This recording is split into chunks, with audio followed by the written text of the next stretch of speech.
Senator Marcoleta na dahil dito ay shoot siya sa balde sa kasong indirect bribery. Maliwanag sa batas na krimen sa mga public officials na tumanggap ng pera o gift, since I mentioned the SOSE case with the COMELEC in violation of the Omnibus Election Code. Kung ninanais ko lamang na ipahamak siya, ay naghain na sana po ako ng Senate resolution calling for an inquiry in aid of legislation para ipatawag ang mga COMELEC officials upang ipaliwanag bakit masyadong delayed ang usaping ito. Ang gawin natin po para madali, i-give up natin ang KIG. Then mako-coordinate na natin lahat. Ito ay kasing kintab ng bumbunan na nasinagan ng tirik na araw sa tanghalin tapat, Mr. President. Ayon sa kanya mga pahayag at kalaunan, ay gusto pa niya amyendahan o i-correct ang journal ng Committee on National Defense of the Commission on Appointments. Mag-ingat po tayo rito, Mr. President, sa kanyang gusto mangyari. Mr. President, ang kwento pa, ako daw ang nagpapahiwatig na tinuturuan o kinocoach niya si Gutesa. Sa kamalasan niya, nagkataon na putol pala ang kopya ng affidavit ni Gutesa. Nakalimutan yata ni Senator Marcoleta na naka-live TV coverage ang pagdinig. Kaya walang pakundangan at walang kahihiyan sa inasal niya. Kaya nga kitang-kita, pati si Henry Alcantara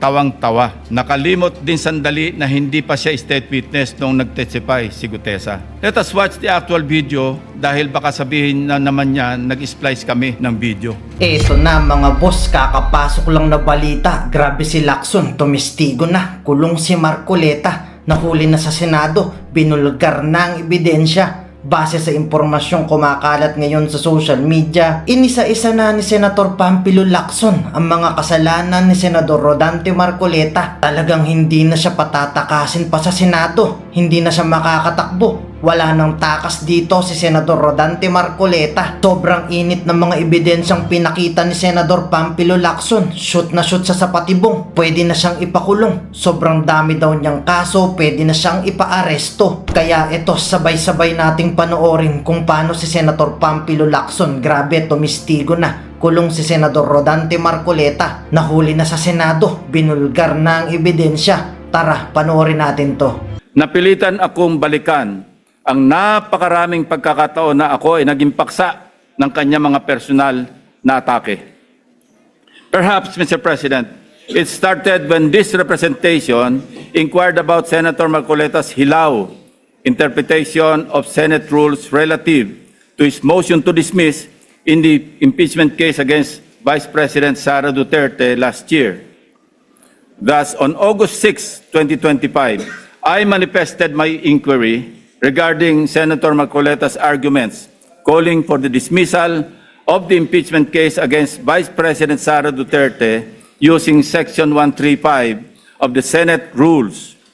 I highlighted that nowhere in our rules can we find a provision on a motion to dismiss, nor is there a suppletory application of the rules of court and other references like the Riddick's Manual, etc., to accommodate such a motion. I merely raised a parliamentary inquiry into how we can deal with the said motion to dismiss an impeachment case, given that we were then constituted as a legislative body in plenary session and not as an impeachment court. It was supposed to be a simple parliamentary inquiry from what I considered then, and I quote, medyo hilaw na interpretation ng ating Honorable Marcoleta, unquote. Ewan ko, Mr. President, simula nang nasopla ko si Senator Marcoleta sa floor, ay tila nagtanim na siya ng poot sa kanyang dibdib. On August 20, 2025, I delivered my first privilege speech entitled Flooded Gates of Corruption to bring to the attention of the Senate and the Filipino people the syndicated corruption in the implementation of flood control projects. Pinaghirapan ko at ng aking team na buuin ang aming mga findings upang maisapubliko ang mga anomalya sa flood control na makakatulong sana sa sinasagawang inquiry in aid of legislation ng Blue Ribbon Committee na noon ay kanya pang pinamumunuan. Ang hindi ko inaasahan, minasama pa ito ni Senator Marcoleta sa pamamagitan ng kanyang TV program noong August 29, 2025. Panoorin po natin ang mga portions ng video. Ngayon, isang major committee yung Blue Ribbon. Bawal na yung gagawa ka pa ng sarili mong pagpapahayag. Lalong-lalo na kung doon sa pagpapahayag mo, parang uulitin mo yung mga bagay na dapat sana doon na ihayag doon sa naunang pagtalakay. Parang may sarili kang expose, may sarili kang person. Oo, lalo na yun, isang major committee. hindi dapat na ginawa pa Bawal na yun. yung Kumbaga, gagawa kalabisan na yun. Sa tuntunin kasi, bawal na Lalo yun. na kung doon sa pagpapahayag mo ay parang uulitin mo yung mga bagay na dapat sana ay doon na ihayag sa naunang pagtalakay. Hindi dapat ginawa pa yun. Kumbaga, kalabisan na yun. Sa tuntunin kasi, bawal na yun. Yan ang sinasabi ng isang taong nakasalamin sa hating gabi. Na yung nag-epal siguro, yun ang pasikat, di ba? Yan ang sinabi niya, Mr. President. Mr. President, tulad ng kanyang motion to dismiss, nag-imbento na naman ng hilaw na rule si Senator Marcoleta. Kahit pagbali-baligtarin natin ang rules of the Senate, walang nagbabawal sa kahit sinong senador na magpahayag sa pamamagitan ng privilege speech kahit tinatalakay na sa komite ang paksa tulad ng flood control. May natapakan po ba akong ego sa aking privilege speech na naglahad sa kauna-unahang pagkakataon ng mga konkretong ghost at substandard flood control projects? May nasagasaan po ba akong pride sa pagpapangalan sa mga sangkot sa anomalya na sina Bryce Hernandez, Henry Alcantara at iba pang personalidad sa kauna-unahang pagkakataon? If yes, I refuse to apologize and feed on Senator Marcoleta's ego and pride. On September 9 last year, after the leadership change and subsequent reorganization of Senate committees, including the Blue Ribbon Committee with me as its chairman, hindi na lalo nakamove on si Senator Marcoleta. I was met with a barrage of undue criticisms by the former chairman, Senator Marcoleta. Much of it characterized by a profound lack of respect for both this representation and the Blue Ribbon Committee. During the 23 September 2025 public hearing of the Blue Ribbon Committee, Senator Marcoleta disrupted the proceedings when he raised what he called a prejudicial question on my impartiality as the chairman, following a media interview where I simply answered a question about which among the source persons, in my opinion, between his favorite Diskaya couple and Bryce Hernandez of the famed BGC Boys appeared more credible. Siguro, nakakalimutan na ni Senator Marcoleta ang cases assigned for reading nung nasa law school pa siya. The Supreme Court in the case of Berbari versus Honorable Pedro Concepcion, GR number 16189, February 26, 1920, the court explained that, and I quote, prejudicial question is understood in law to be that which must precede the criminal action, that which requires a decision before a final judgment is rendered in the principal action with which said question is closely connected. Not all previous questions are prejudicial, although all prejudicial questions are necessarily previous. Hindi ko na nga siya pinatulan sa issue na yon para hindi ma-disrupt ang pagdinig kahit mali-mali dahil sa pagsasalang-alang sa kanya bilang isang abogado na dapat ay alam niyang applicable lamang ang prejudicial question sa mga criminal cases. Well, dapat. He exposed his ignorance as a member of the bar, particularly on the revised rules on criminal procedure, even as he invoked the issue of impartiality at the top of his voice and out of order and decorum, continuously interrupting the chairman and everybody else, while shamelessly appearing to act as counsel for the Diskaya couple, without even disclosing before the committee members that one of his family members was an independent director of insurance companies that provided bonds for contractors owned by the 207 billion peso flood control contractors, Curly and Sara Diskaya. Being a non-lawyer, Mr. President, I hate lecturing a lawyer, no matter how low he ranks among his fellow members of the bar, if I may borrow the words of former senior Associate Justice, Supreme Court Associate Justice Antonio Carpio. Since he is now asking for it, I also thought, as lawmakers, we may as well be educated in this regard. So let me state for the record the following. Under Rule 111, Prosecution of Civil Action, Section 7 of the Revised Rules on Criminal Procedure, the elements of a prejudicial question are A, the previously instituted civil action involved an issue similar or intimately related to the issue raised in the subsequent criminal action, and B, the resolution of such issue determines whether or not the criminal action may proceed. Kung may napansin ang mga manonood, ito ang naging asal ni Senator Marcoleta, which begged the question, why is Senator Marcoleta so protective of the Discayas? This inquiry remains valid and grounded, and I can show you from the many, many occasions he stood for in support of the Discayas.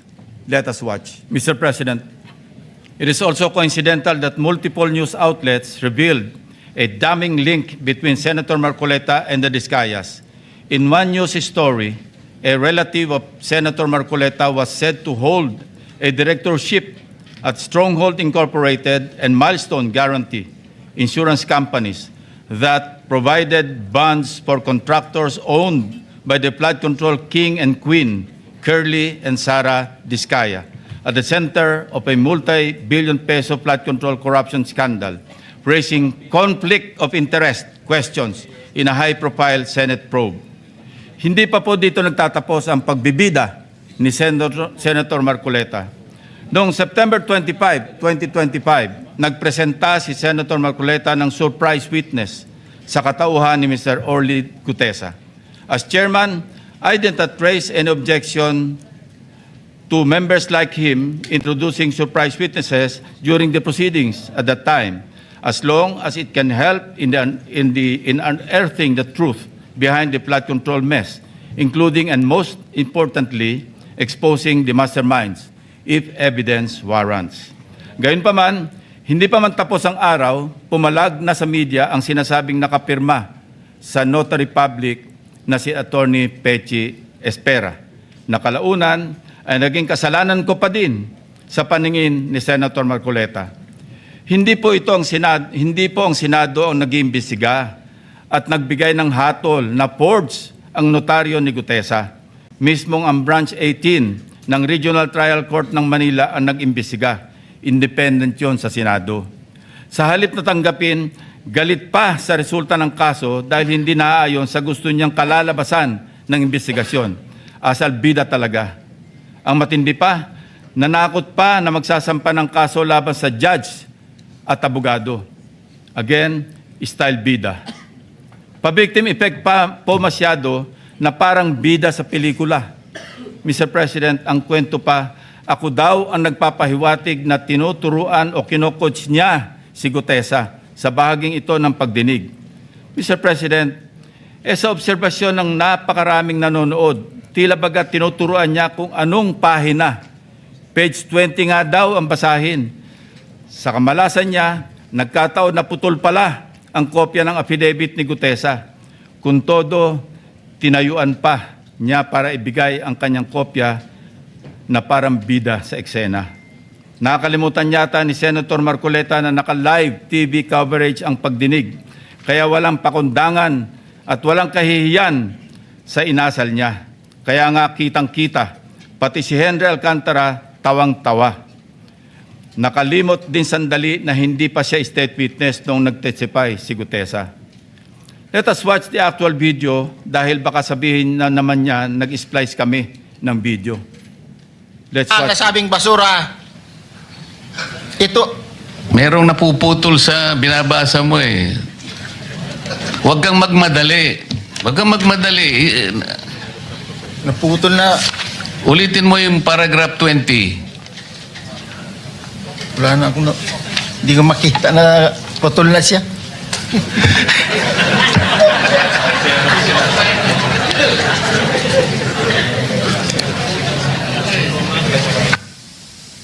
I strongly deny that I made mention of him coaching Gutesa, Mr. President. Ulitin ko sakaling hindi pa rin talaga magets. tinanggap pa rin ng komite ang sinumpang salaysay ni Gutesa bilang valid at bahagi ng record dahil sa katotohanan siya ay personal na humarap at nagpatunay under oath ng nilalaman ng kanyang affidavit. Ang masama, Mr. President, tinanggap naman natin sa record ang testimonya ni Mr. Gutesa. Hindi pa rin tumitigil sa kakareklamo si Senator Marcoleta. Mr. President, ang tunay na issue hindi ang forged na affidavit kundi ang biglaang pagtatago at pagkawala ni Gutesa. For the information of this body, Mr. Gutesa, who was presented as a witness by Senator Marcoleta, has been unavailable since his initial appearance. Moreover, the committee made the option for Senate protection available to him, but he declined as evidenced by his signed waiver. And we are dutiful in locating him, Mr. President. Pinuntahan namin ang lahat ng addresses para mayabot ang imbitasyon ng komite and even rigorously visited our CCTV camera footage. Again, displaying his obsessiveness for the nth time, Senator Marcoleta even lambasted me by implying that I was surveilling his office. Galit na galit. Samantalang nais lamang nating matukoy kung sakaling may kasama si Mr. Gutesa nang dumating sa Senado upang sa gayon ay magkaroon tayo ng lead kung paano siya muling maimbita sa susunod na pagdinig. Hindi ko na nga pinalaki ang aking mga obserbasyon sa paksang ito, Mr. President. Sa halip, sinubukan pa rin naming hingin ang kanyang tulong sa paghahanap kay Sergeant Gutesa. Again, Senator Marcoleta in his TV show ranted against me. Let's watch. Tatanungin ko siya, bakit mo kinur sa akin to? Iniinsulto mo ba ako? Parang insulto naman sa akin yun. Ba't mo ikukor sa akin? Sino ka ba? I dare ask, Mr. President, if a committee member brings a witness bearing such damaging allegations, does the burden of transparency not follow? Is it not just proper to cooperate with the committee regarding his whereabouts? Why then does Senator Marcoleta find my position so offensive? On many occasions, Senator Marcoleta made statements that undermined the authority and collective integrity. Wait lang mga boss, kung nakaabot na kayo sa part ng video na to, baka gusto nyo munang mag-subscribe sa bago nating YouTube channel. Doon na kasi tayo mag-a-upload ng mga reaction videos. Nakapin sa comment section ang link. I-click nyo lang para makapag-subscribe. Pag nakapag-subscribe na kayo, i-comment nyo lang ang location nyo para ma-shoutout ko kayo pag nag-upload na tayo doon ng video. Tara, tuloy na natin to. Of the committee. Mukhang aabutin tayo hanggang bukas kung iisa-isahin ko pa lahat ang katakot-takot na pag-alipusta ni Senator Marcoleta sa komite na kinabibilangan din naman niya. He continued the same litany in his speech yesterday, Mr. President. Let me count and rebut it once and for all. 1. On the release of the minority report, tahasang pinagmamalaki ni Senator Marcoleta ang minority report for the lack of better term, he said, na kanyang nilabas noong December 10, 2025, na siya ring naging paksa ng kanyang litanya kahapon. For his information, I wish to underscore a part of Section 22 of the Senate Rules shown on the screen, which states that, and I quote, concurring and dissenting reports may likewise be made by the members who do not sign the majority report within 72 hours from the approval of the report. Napakalinaw naman po, Mr. President. Concurring and dissenting reports may be made 72 hours after the committee report has been approved by the majority vote of all its members. Siya na nga itong gawa ng mga bagay na wala naman sa alituntunin ng Senado. Pagkatapos, ako ang pagbibintangan niya na epal. He even had the audacity to declare, and I quote his speech, a submission anchored on the same hearings, 3 of which he actually presided, the same resource persons, and the same affidavits. Masasabi ba niyang pangbasura lang din ang lahat ng yun? At this point, Senator Marcoleta must know that rhetorical fallacies do not amuse me, Mr. President. If the release of this so-called minority report and its contents did not amount to a direct affront to the chairman and to the committee as a collegial body, then I'm not sure what is. May I also emphasize, Mr. President, that this same report brazenly stated that, and I quote, the BRC, Blue Ribbon Committee, cannot and should no longer compete with the National Prosecution Services and eventually the judiciary in finally disposing of these cases, unquote. Clearly implying that the committee must conclude its proceedings. Mr. President, sino ba siya para pangunahan ang chairman at ang mayorya na miyembro ng committee? Wala sa lugar, wala sa hulog. Saganang akin lang din naman, kagulat-gulat po ba ang naging reaksyon ng representasyon na ito na walang lugar ang ulat na yan kundi sa basurahan? Kayo na ang humusga, Mr. President. Number 2, let us go to the BRC draft partial committee report na pinamahagi ng komite noon pang ika-11 ng Pebrero nitong taon. Na sa mismong araw na ito ay 1 buwan na ang nakakalipas. Na siyempre ay laman din ng only reklamo ni Senator Marcoleta. Anya, ang natanggap ng kanyang opisina ay isang PDF file or document na may watermark ng bawat opisina na nakatanggap nito na wala man lang daw pirma ng chairman ng komite. Natural, walang pirma dahil advance copies lang naman ang pinadala namin sa opisina ng lahat ng members. Common sense naman po, Mr. President, na binigyan ng soft copy ang bawat miyembro upang madaling mabasa at mapag-aralan ng ang lahat ng nilalaman nito simultaneously. Properly informed naman po ang mga staff ng mga senador na available mula sa aming opisina ang pisikal na kopya na lagpas 400 pages ng committee report upang mapirmahan sa hudyat ng mga ginagalang na miyembro ng komite. Ang ating inisyatibo upang pabilisin ang tamang proseso ay talagang masama pa rin sa paningin ni Senator Marcoleta. Tulad ng ginagawa din naman ng ibang miyembro ng komite, panay din ang follow-up namin sa kanyang opisina na kung nais na ba niyang pumirma sa printed copy ng report, kahit ay dissent remark ay wala siyang ginawa. Bakit ngayon ay maghahanap siya ng Blue Ribbon Committee report na nakatenga sa kanyang opisina nung 1 buwan pa? Incidentally, as of yesterday, only Senator Bam Aquino has affixed his signature on the partial committee report.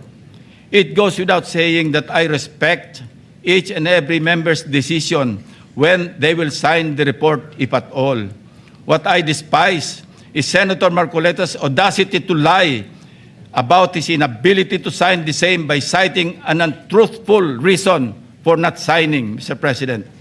Number 3, pinipilit niya rin na ilabas ko ang listahan ng 67 contractors.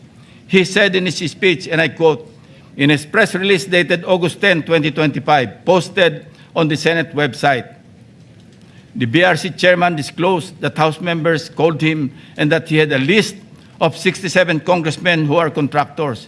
Yet, he did not summon them to any BRC hearing. Why did he not name them to be fair to the rest of the members of the House of Representatives? Ito po ang tunay na splice, Mr. President. Kung babasahin lang po ni Ginoong Marcoleta ang susunod na sentence, malinaw na malinaw po. Eto, and I'd like to paraphrase. Lacson clarified that he merely asked a congressman friend from the lower house and that, again, I quote, I chuckled and said, I don't have a list. Ulitin ko po, noon at hanggang ngayon, kahit ipagpilitan at isplice ng kung sino, wala akong listahan at wala akong sinasabing may hawak akong listahan ng mga tinuguroang contractors. Number 4, madiin din po ang pag-question ni Senator Marcoleta sa interparliamentary courtesy. He said, and I quote, this doctrine, Mr. President, which is not even part of our rules, is not absolute. And then he added, if anything, those who occupy the highest offices in the government must be the first to answer, not the last to be asked, unquote. Senator Marcoleta even mentioned, again, and I quote, the members of Congress have no immunity from investigation, subpoena, or public scrutiny, unquote. Mr. President, Hypothetically, if the House of Representatives initiates an investigation on Senator Marcoleta's statements of contributions and expenditures, or SOSE, over an alleged discrepancy, would the Honorable Senator stand by his position to disregard interparliamentary courtesy? If his former colleagues were to issue a subpoena, a show cause order, or even a warrant of arrest, would he still argue about the relevance of interparliamentary courtesy? Ito po ang tunay na hypothetical question, Mr. President. Lest we forget, 2 taon pa lamang ang nakakalipas, siya mismo ang nagsisisigaw sa House of Representatives at nag-motion na i-terminate ang budget deliberations para bigyan ng parliamentary courtesy ang Office of the Vice President. In his words, Mr. President, Parliamentary procedures, Madam Chair, grow from or are enriched by traditions, experiences, and precedents. You may not like the person, you may not like her presence here, but you have to respect the office of the Vice President. That is all, because that is guided by the tradition. Kahapon po, kagaya po na sinabi nila, wala nang pinagtanong sa office of the President, and that is correct. That is in line with that tradition. such hypocrisy, such double standard, such a farce that does not dignify an answer, Mr. President. Incidentally, since I mentioned the SOSE case with the COMELEC in violation of the Omnibus Election Code, kung ninanais ko lamang na ipahamak siya, ay naghain na sana po ako ng Senate resolution calling for an inquiry in aid of legislation para ipatawag ang mga COMELEC officials upang ipaliwanag bakit masyadong delayed ang usaping ito. When the issue of Senator Marcoleta's failure to disclose his campaign contributors in his sources surfaced, our dear colleague tried to clarify the matter. In fact, during his own show, Saganang Mamamayan, dated November 8, 2025, he made the following disclosure. Please watch. Nelson, alam mo, mga kaibigan ko, nagbigay sa akin talaga. Alam mo, pakiusap lang nila, isa lang. Tanggapin mo ang tulong namin sa'yo. Okay.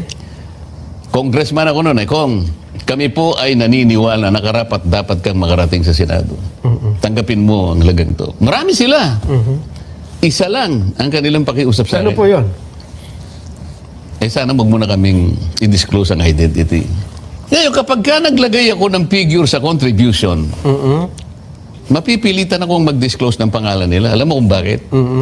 Merong kaakibat na, kung tawagin, ay deed of acceptance of donation. Paano yun kako? Contribution to eh. Oo. Hindi, sabi niya, binigay ko nga sa'yo, contribution, pero utang na loob mo sa akin yan. Ituring mo na lang na utang, sabi niya, di ba? Loan. But when he was issued a show cause order by the COMELEC, he tried to backtrack on his arguments by saying that he received those contributions when he was not yet a candidate, as defined by the decision of the Supreme Court. I guess Senator Marcoleta and his legal team thought they were being smart by being technical about when these contributions were made. Pero nakakatawa, Mr. President, ay wala nang mas lilinaw pa sa sariling pag-amin ni Senator Marcoleta. Tumanggap siya ng pera para magkaroon siya ng utang na loob sa mga taong yon.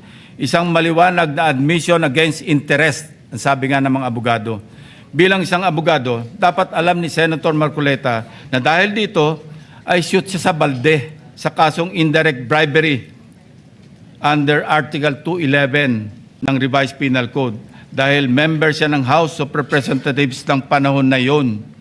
Maliwanag sa batas na krimen sa mga public officials na tumanggap ng pera o gift by reason of their office, kahit walang pangako na particular act or omission sa nagbigay ng pera. Bakit nga ba hanggang ngayon ay hindi pa rin nilalabas ng COMELEC ang resolution ng SOSE case ni Senator Marcoleta? Number 4, as for Mr. Saldico, let me state this plainly. 2 beses nating siyang naimbitahan para personal na humarap at personal na mag-testify sa komite. He needs to appear and substantiate the statements he posted on his Facebook account. Twice, he refused, citing medical and security reasons. Dahil sa bigat at seryosong aligasyon kanyang binitiwan, hindi maaaring pahintulutan ng committee ito na manatiling nakabitin ang mga akusasyon na hindi siya umaharap at nanunumpa sa harap ng kapulungang ito. Sa katunayan, ako pa mismo ang nagmungkahi sa ating chat group na payagan siya magtestigo sa mula sa Philippine Embassy kung saan man siya naroroon. Gayunpaman, pinarating ni Senator Ronald Bato de la Rosa mismo ang kanyang apprehension sa suhestyong ito sa pamamagitan ng kanyang text message. Nais ko rin bigyan diin, Ginoong Pangulo, nang diskusyong yon ay nangyari bago pa man ilabas sa social media ni Saldico ang kanyang mga aligasyon. Panghuli, tungkol sa isyu ng apostil. Ang isang apostil affidavit ay hindi kailanman maaaring maging alternatibo sa personal appearance. Hindi ito mapapalitan ng direct testimony at lalong hindi dito mapapalitan ang tungkulin ng isang saksi na harapin ang komite, sagutin ang mga katanungan at sumailalim sa masusing pagsusuri. Kung handa si Saldico na magbitiw ng mga seryosong akusasyon sa publiko, dapat ay handa rin siyang humarap sa atin at panindigan ang mga aligasyong iyon sa ilalim ng sumpa. Ikalima, sa kanyang akusasyon sa representasyon ito kaugnay ni Congressman or former Speaker Martin Romualdez. Kung binasa lamang po ni Senator Marcoleta ang partial committee report, makikita po niya na nakapaloob na doon ang lahat ng nais niyang ipahayag. Kung hindi man higit pa, rekomendasyon para sa fact-finding investigation, AMLAC bank inquiry, and filing of freeze order petitions are for future. Kung napakarami pa niyang gustong ipaglaban at paimbestigahan, bakit siya rin ang nagsabi sa kanyang minority report na dapat tapusin na ang pagdinig? Kung sa bagay, kung mayroong isang bagay na consistent si Senator Marcoleta, ito ay ang pagiging inconsistent sa kanyang mga pinagsasabi. As to the other witnesses allegedly not invited by the committee, it bears stressing that the committee has not terminated its hearings, contrary to the suggestion in the so-called minority report. The intention at this stage is simply to have the partial committee report filed and sponsored in order to reflect the evidence received thus far and to allow the committee to consider the next steps, taking into account the views of the members on other areas that may be pursued as the path forward toward the eventual conclusion of the hearings. As to the other matters raised under the rules of the Blue Ribbon, the chairman serves as the chief executive officer of the committee and, as such, exercises broad discretion over matters pending before it, including the invitation of witnesses. Members may suggest witnesses or move for the invitation during a hearing, and if such motion is approved by the members of the committee, the same will, of course, be respected by the chair. Pang-anim, sa kawalang kamatayang i-give up ang KIG remark na umabot din sa isang full privilege speech upang ipangalandakan na ako ay nasa likod ng pag-splice ng kanyang video upang siya ay siraan. His statement, and I quote, verbatim, Mr. President, ang gawin natin po para madali, i-give up natin ang KIG. Then, mako-coordinate na natin lahat, unquote. Is that merely suggestive, Mr. President? Ito ay kasing kintab ng bumbunan na nasinagan ng tirik na araw sa tanghalin tapat, Mr. President. Sapat na ang kanyang hindi matapos-tapos na paliwanag na kesyo hypothetical daw, kesyo joke lang daw, ayon sa kanyang mga pahayag at kalaunan ay gusto pa niya amyendahan o i-correct ang journal ng Committee on National Defense of the Commission on Appointments. Mag-ingat po tayo rito, Mr. President, sa kanyang gusto mangyari. Your Honor, being the chairman of the Commission on Appointments and some of us here as members, we must study diligently the legal implications of Senator Marcoleta's motion now pending before the Commission on Appointments. Anyway, Going back to his, i-give up natin yung KIG statement na in-splice ko daw, na marin kong pinabubulaanan. Ang masasabi ko bilang analogy sa kanyang sitwasyon ay ganito.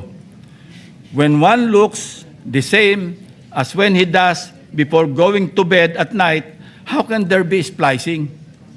Inversely, Mr. President, when one looks different going to work during daytime from before going to bed at night, that's when splicing becomes evident. Matanong ko lang po, sino ngayon ang magaling mag-splice, Mr. President? Hindi ko kasalanan ng mga salitang nagmula sa sarili niyang bibig.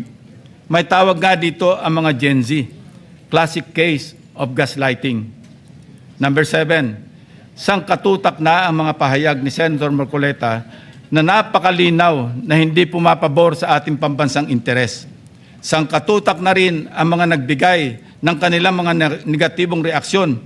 Ngunit sa hulit-huli, ako pa rin ang sinisisi ni Senator Marcoleta. He even went far beyond by debunking and undermining the historical facts about Tomas Cloma.